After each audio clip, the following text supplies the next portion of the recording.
আর পরের দিন নিজের ঠোঁটে দুটো শস্যের দানা নিয়ে বৈদ্যের কাছে চলে যায়। শস্যের দানা দেখে, বাহ নিমি, তুই তো ক্যালমা দেখিয়েছিস, এখন তোর বাচ্চার চিকিৎসা হতে পারে।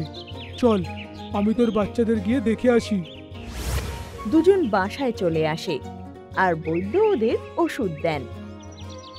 নিম্মি নিজের ঘর থেকে এবার দুটো শস্যের দানা দেয়। আবার দানা দেখে বৈদ্য বলে, আরে, তোর কাছে ডালিমের এতগুলো দানা কোত্থেকে এলো? নিম্মি রাত্রে সেই কাকরুটি যমরাজের ঘটনা ওকে বলে। আর বৈদ্য যেতে যেতে ভাবে, হ্যাঁ, আমি এমন কাজ করি যাতে নিম্মির ডালিমের দানা নিজের কাছে আনতে পারি।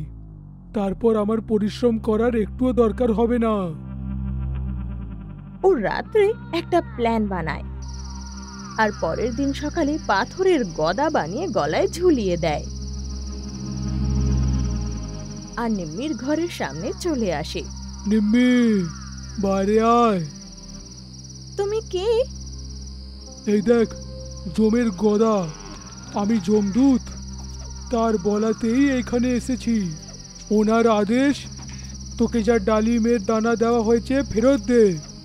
ঠিক আছে, যা ভগবানের ছিল তা ভগবানের কাছেই ফেরত যাবে।